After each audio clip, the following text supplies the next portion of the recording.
नमस्कार. आजच्या व्हिडिओमध्ये मी तुम्हाला उद्या विभुवन संकष्टी चतुर्थीच्या दिवशी कितीही कठीण इच्छा पूर्ण होण्यासाठी कोणता साधा सोपा उपाय करायचा आहे, हा उपाय कशा प्रकारे करायचा आहे, याबद्दलची संपूर्ण माहिती सांगणार आहे. पण त्याआधी तुम्ही चॅनलवरती नवीन असाल तर चॅनलला लाईक करा आणि सबस्क्राईब देखील करा. कमेंटमध्ये श्री स्वामी समर्थ किंवा गणपती बाप्पा मोरया किंवा श्री गणेशाय नमः लिहायला विसरू नका. अधिक महिन्यातील येणारी संकष्टी चतुर्थी ही विभुवन संकष्टी चतुर्थी या नावाने ओळखली जाते. 3 वर्षातून एकदा ही विभुवन संकष्टी चतुर्थी येत असते. उद्या 3 जूनला बुधवारी ही संकष्टी चतुर्थी आलेली आहे आणि या दिवशी आपल्याला एका ठिकाणी फक्त 21 तांदूळ अर्पण करायचे आहेत.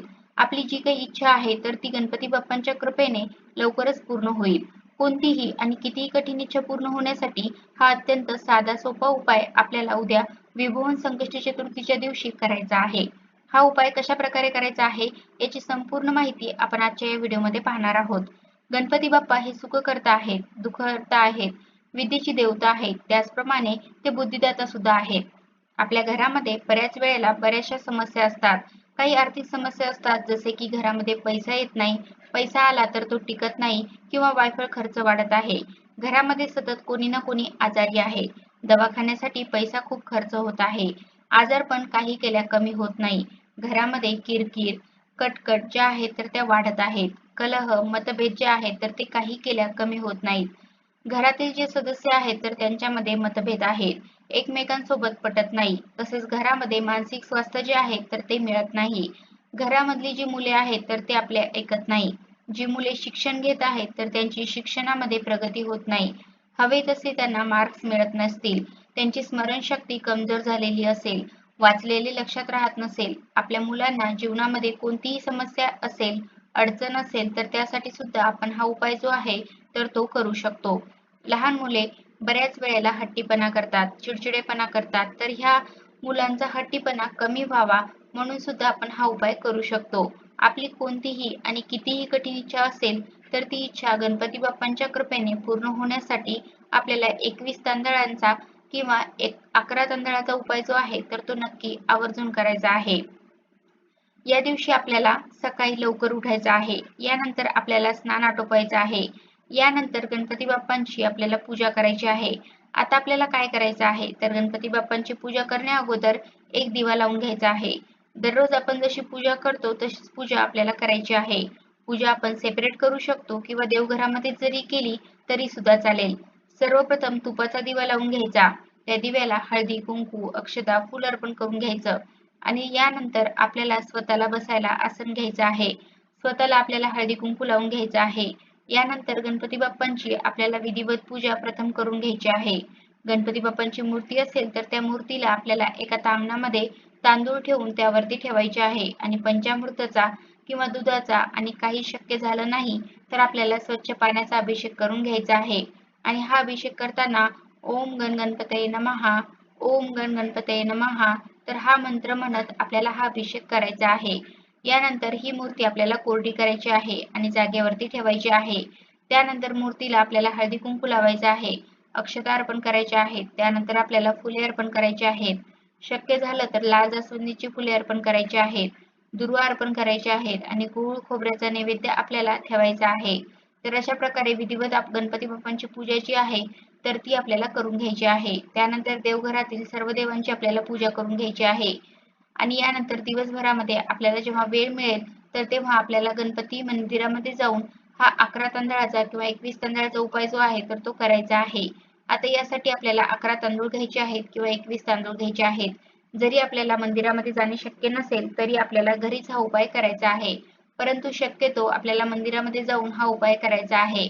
मंदिरामधलं जे सकारात्मक वातावरण आहे तर ते आपल्या घरातील वातावरणापेक्षा जास्त प्रमाणामध्ये फलदायी असते. म्हणून आपल्याला शक्यतो मंदिरामध्ये जाऊन उपाय करायचा आहे. फक्त काही कारणाने शक्यच नसेल मंदिरामध्ये जाणे तर मात्र आपण घरी हा उपाय करू शकतो. आता जे तांदूळ आपण घेतलेले आहेत तर ते तांदूळ आपल्याला अखंड असे तांदूळ घ्यायचे आहेत. तुटलेले, फुटलेले किंवा किडलेले तांदूळ घ्यायचे नाहीत. तांदूळ नवीनच घ्यायचे आहेत. अगोदर वापरलेले तांदूळ आपल्याला घ्यायचे नाहीत. आणि हे तांदूळ आपल्याला हळदी कुंकवाने रंगीत करून घ्यायचे आहेत. यानंतर आपल्याला एक जास्वंदीचं फूल घ्यायचं आहे. दुर्वा घ्यायचे आहेत आणि गूळ खोबरे सुद्धा घ्यायचं आहे आणि हे सर्व घेऊन आपल्याला मंदिरामध्ये जायचं आहे. त्या ठिकाणी गेल्यानंतर सर्वप्रथम गणपती बाप्पांना हळदी कुंकू व्हायचं आहे. यानंतर आपल्याला दुर्वा अर्पण करायचे आहेत. जास्वंदीचं फूल बाप्पांच्या चरणावरती आपल्याला अर्पण करायचं आहे आणि यानंतर आपण जे तांदूळ घेतलेले आहेत तर ते 11 तांदळाचे दाणे किंवा 21 तांदळाचे दाणे एका वाटीमध्ये घ्या किंवा आपल्या हातामध्ये घ्यायचे आहेत आणि आपल्याला काय करायचं आहे त्यातील एक एक तांदूळ जे आहे आपण जास्वंदीचं फूल बाप्पांच्या चरणावरती ठेवलेलं आहे तर त्यावरती आपल्याला तो तांदूळ टाकायचा आहे. परंतु फक्त तो तांदूळ आपल्याला फुलावरती टाकायचा नाही तर काय करायचं, एक तांदूळ घ्यायचा आणि आपल्याला एक मंत्र म्हणायचा आहे आणि तो मंत्र असा आहे, इदम अक्षतम ओम गणगणपतये नमः, इदम अक्षतम ओम गणगणपतये नमः. तर असं म्हणायचं आणि तो तांदूळ आपल्याला त्या जास्वंदीच्या फुलावरती ठेवायचा आहे. तर अशा प्रकारे आपल्याला 11 वेळेला किंवा 21 वेळेला हा मंत्र म्हणत 11 किंवा 21 तांदूळ जे आहेत तर ते अर्पण करायचे आहेत. यानंतर आपल्याला शक्य असेल तर 11 वेळेला किंवा किमान एक वेळेला गणपती अथर्वशीर्ष जे आहे तर ते म्हणायचं आहे आणि एक वेळेला आपल्याला संकटनाशक स्तोत्र जे आहे तर ते सुद्धा म्हणायचं आहे. यानंतर जे जास्वंदीचं फूल आपण बाप्पांच्या चरणावरती वाहिलेलं आहे तर त्या फुलाला आपल्याला स्पर्श करायचा आहे आणि आपली जी काही इच्छा आहे, कोणतीही समस्या असेल, जी इच्छा आपली काही केल्या पूर्ण होत नसेल, आपली आर्थिक समस्येसंबंधीची इच्छा असेल किंवा आपल्या घरातील मुलासंबंधीची आपली इच्छा असेल तर ती इच्छा पूर्ण व्हावी म्हणून बाप्पांना आपल्याला प्रार्थना करायची आहे आणि मनापासून आपल्याला नमस्कार करायचा आहे. आता हा उपाय करताना आपल्याला श्रद्धापूर्वक आणि निष्ठा ठेवून हा उपाय जो आहे तर तो करायचा आहे. तर अशा प्रकारे 11 किंवा 21 तांदळाचे दाणे जे आहेत तर ते गणपती बाप्पांना आपल्याला मंदिरामध्ये जाऊन अर्पण करायचे आहेत. आता मंदिरामध्ये जाणे शक्य नसेल तर घरी जेव्हा आपण पूजा करतो तर ही पूजा झाल्यानंतर लगेचच आपण जरी हा उपाय केला तरी सुद्धा चालेल. घरी सुद्धा आपण हे तांदूळ अर्पण करू शकतो. आता मंदिरामध्ये आपण जेव्हा हे तांदूळ अर्पण करतो त्यावेळेला ते तांदूळ मंदिरामध्ये तसेच राहतील, परंतु घरी आपण हे तांदूळ अर्पण केल्यानंतर या तांदळाचे पुन्हा काय करायचे असा सुद्धा प्रश्न पडतो. तर बाप्पांचा आशीर्वाद म्हणून हे तांदूळ आपण एका लाल कपड्यामध्ये बांधून तिजोरीमध्ये ठेवू शकतो, ज्यामुळे आर्थिक समस्या ज्या आहेत तर त्या नष्ट होतील. आपल्या घरामध्ये पैसा वाढीस लागेल किंवा यातील काही तांदूळ आपण एखाद्या लाल कागदामध्ये बांधून आपण आपल्या पर्स पॉकेटमध्ये ठेवू शकतो किंवा आपली जी मुले आहेत तर त्यांच्या एखाद्या वस्तूजवळ त्यांच्या टेबलमध्ये सुद्धा आपण ठेवू शकतो, ज्यामुळे आपल्या मुलांच्या जीवनातील समस्या ज्या आहेत तर त्या नष्ट होतील. म्हणजे आपल्या समस्येनुसार आपल्याला हे तांदूळ आपल्या घरामध्ये ठेवायचे आहेत. तसेच मंदिरामध्ये सुद्धा जेव्हा आपण उपाय करतो तेव्हा मंदिरामधून घरी येताना सुद्धा गणपती बाप्पांच्या चरणाजवळून आपण 5, 7, 11, 21 तर असे तांदूळ घरी आणून लाल कपड्यामध्ये बांधून आपल्या तिजोरीमध्ये ठेवू शकतो.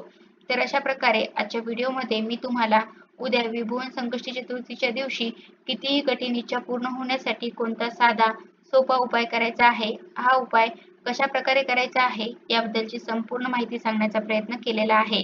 कसा वाटला तुम्हाला माझा आजचा व्हिडिओ कमेंट करून नक्की सांगा आणि कमेंटमध्ये श्री स्वामी समर्थ किंवा ओम गणगणपतये नमः किंवा श्री गणेशाय नमः किंवा गणपती बाप्पा मोरया लिहायला विसरू नका. धन्यवाद.